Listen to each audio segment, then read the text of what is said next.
শোল মাছের ঝোল, মাছ ভাজা হয়ে গেছে। এবার ফোড়ন দেবো, তেজপাতা, শুকনো লঙ্কা, গোটা জিরে আর এলাচ। ফোড়ন দিয়ে এটাকে ভালো করে ভেজে নিতে হবে। এবার আলুগুলো ভেজে হবে, আলুগুলোকে লাল লাল করে ভাজতে হবে। আলু লাল লাল করে ভাজা হয়ে গেছে। এবার আগে থেকে বেটে রাখা আদা, জিরে, কাঁচা লঙ্কা দিয়ে দেবো। একটু ধনের গুঁড়ো দেবো,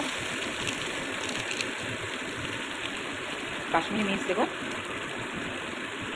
আর একটু হলুদ দেবো। এবার এটাকে ভালো করে কষাতে হবে যতক্ষণ না মশলাটা কাঁচা গন্ধ চলে যায়।